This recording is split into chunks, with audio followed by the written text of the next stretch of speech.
예, 어제 청와대 정무수석실에서 나온 1361건의 문건.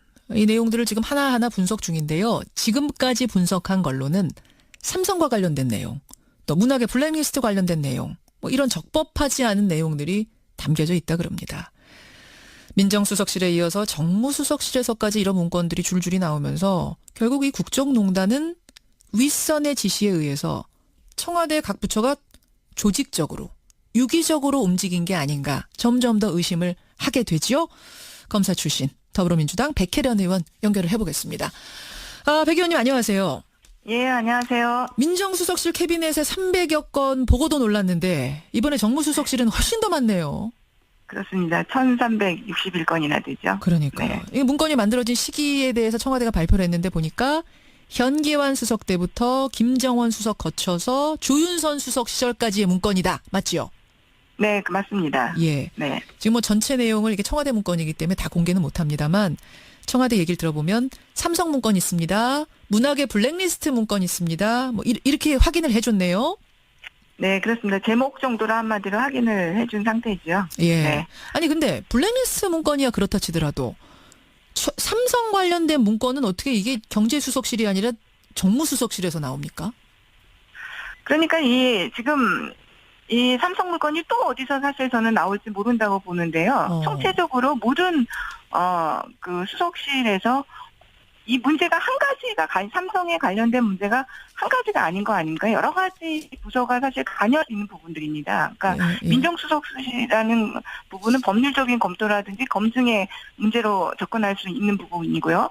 정무수석실 같은 경우는 실제로 정치적인 영역에서 풀어야 할 부분들이 있을 수 있고 또 여러 가지 금융관계라든지 뭐 이런 부분들도 연관이 될 수 있는 부분이고요. 어허. 또 홍보수석실은 또 홍보수석실대로 이 문제를 어떻게 접근하고 또 언론과의 관계 어떻게 설정할 것이냐 예. 여러 가지 것들이 있기 때문에 이 부분들이 앞으로도 저는 또 나올 수 있는 부분이라고 생각합니다. 이게 끝이 아니군요. 그러니까 홍보수석실 무슨 수석실 청와대 곳곳 뒤지다 보면은 또 비슷한 문건들이 또 나올 수도 있다. 그렇죠. 지금 제가 볼 땐 삼성 같은 경우가 이게 당시 상황으로 들어가면 2014년 8월에 이건희 회장이 쓰러집니다. 그리고 삼성의 경영권 승계 새로운 국면이 발생하게 되는 것이죠. 그렇죠. 네, 박근혜 정부가 이것을 기회로 어떤 활용하자는 그런 생각을 했다고 보입니다. 그 활용하자는 생각을 민정수석실에서만 한 건 줄 알았는데 300건 보면서 정무수석실에서까지 이런 문건이 나왔으니 결국 이건 다른 부처에서도 또 나올 수도 있고. 그렇죠. 정부의 핵심 사업이었다. 뭐 이렇게 볼 수 있는 것이죠. 굉장히 조직적으로 아주 상층부에서 지시가 내려져 오고 피라미드처럼 밑으로 쫙 간 것 아닌가라는 예상을 해볼 수 있는 거네요. 그렇습니다. 예.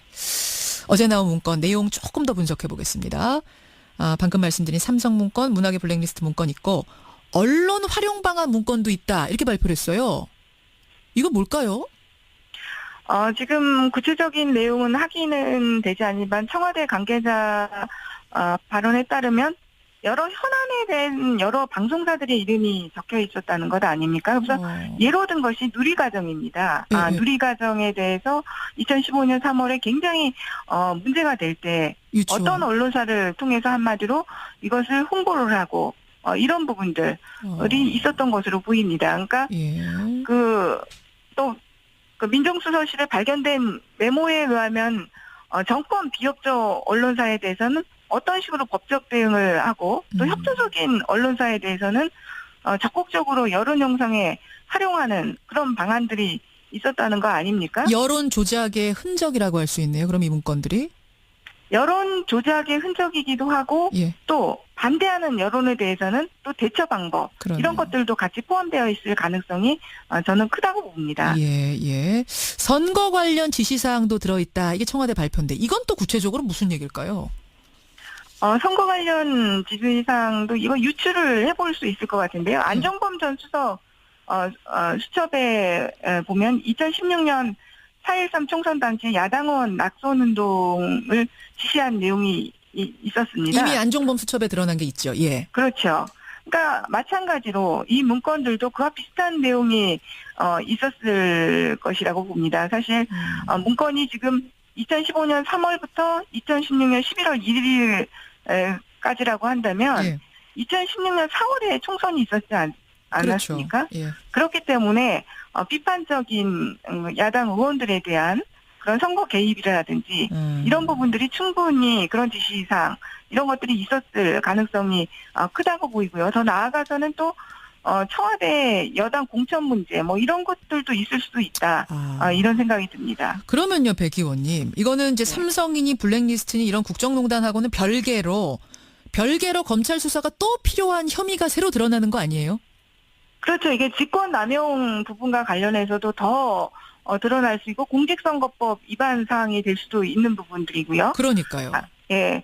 그 문건의 내용에 따라서 아주 수많은 형태의 새로운 범죄 혐의가 사실은 형성될 수 있는 것으로 보입니다.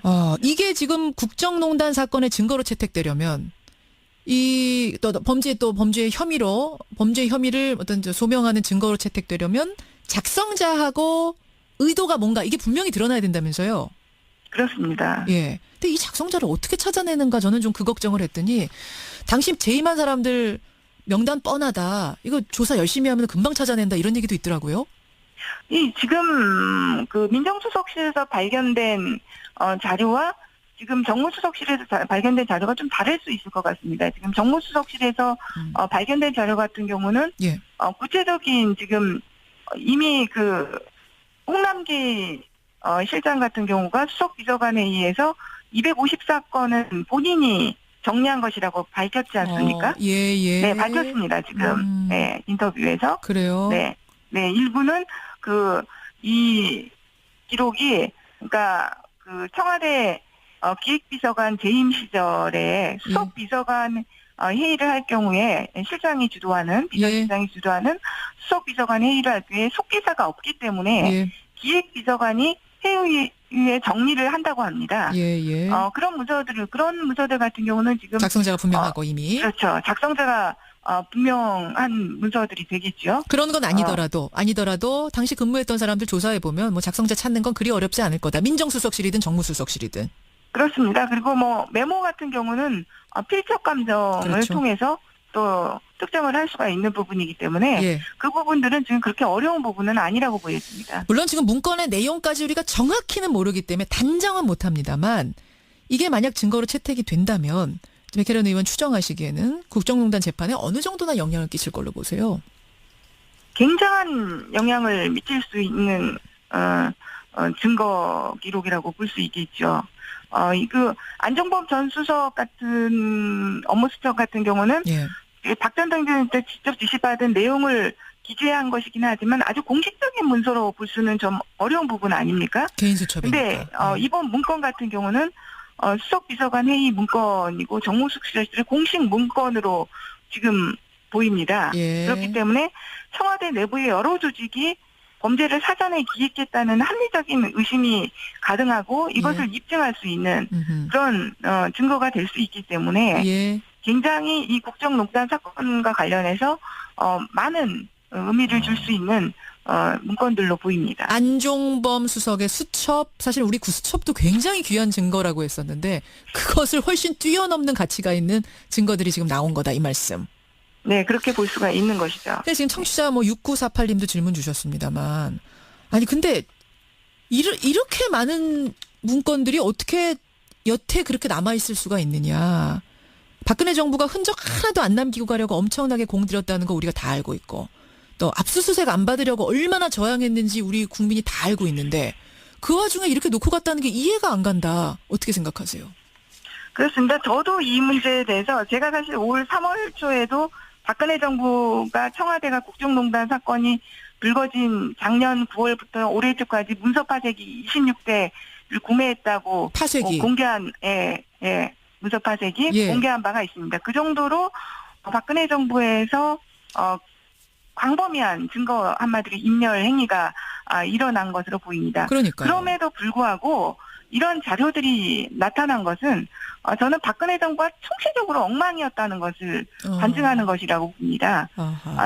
한마디로 어떻게 보면 공직기강이라는 부분에 있어서도 저는 말단 이게 지금 정무수석실에서 특히 그 행정요원의 캐비넷에서 나왔다는 부분에 저는 주목해야 된다고 봅니다. 누구 요원이요? 행정요원이요. 행정요원. 예. 그러니까 한마디로 말단 제일 말단이죠. 직원으로 볼 수 있는 것이죠. 예. 그러니까 국정농단에 직접 개입되었던 비서관이라든지 행정관이라든지 이런 고위직들 같은 경우에는 저는 철저한 증거인멸 행위를 했을 것이라고 봅니다. 예. 네. 예. 그렇지만 이런 말단 행정요원들 같은 경우는 그런 부분들에서 본인들이 직접 관여한 행위가 아니기 때문에 시키는 대로 했을 테니까. 그렇죠. 이런 부분들에 대해서 더 철저하지 못했던 부분들이 분명히 있을 수 있었다고 생각하고요. 그러니까 아까 제가 피라미드 얘기했잖아요. 위에서부터 저 피라미드로 쭉 내려왔을 것이다. 거기에 제일 말단부에 있는 사람들이 뭔가 보고하라고 만들라고 하니까 정식 문건 만들기 전에 연습장에다가 우리도 보면 이렇게 구상하잖아요. 화살표 그려가면서 요런 문건들이 아니었을까. 요거를 이제 놓고 간 거죠. 근데 아니, 저는 그거는 아니라고 그건 봅니다. 아니에요?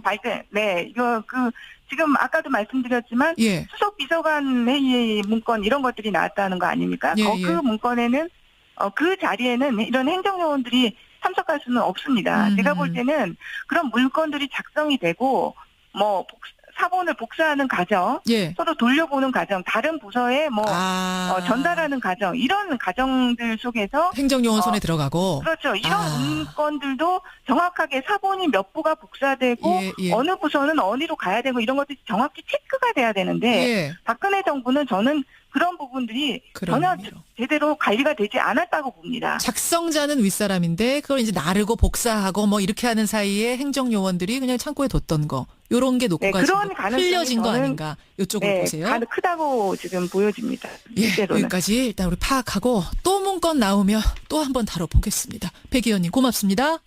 네, 감사합니다. 더불어민주당 백혜련 의원이었습니다. 네, 그렇습니다. 제목 정도로 한마디로 확인을 해준 상태죠. 예. 네. 아니 근데 블랙리스트 문건이야 그렇다 치더라도 삼성 관련된 문건은 어떻게 이게 경제수석실이 아니라 정무수석실에서 나옵니까? 그러니까 지금 이 삼성 물건이 또 어디서 사실 저는 나올지 모른다고 보는데요. 총체적으로 모든 그 수석실에서 이 문제가 한 가지가 삼성에 관련된 문제가 한 가지가 아닌 거 아닌가? 여러 가지 부서가 사실 관여 있는 부분들입니다. 그러니까 민정수석실이라는 부분은 법률적인 검토라든지 검증의 문제로 접근할 수 있는 부분이고요.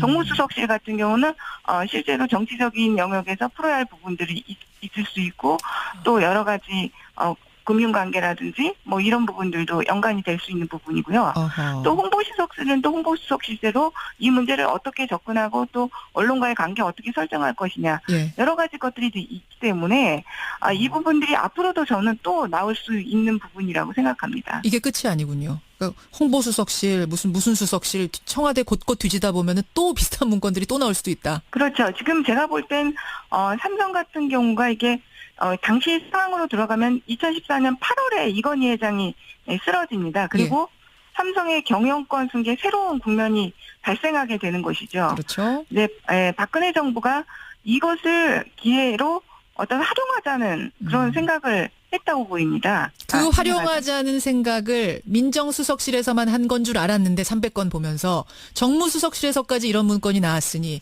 결국 이건 다른 부처에서도 또 나올 수도 있고. 그렇죠.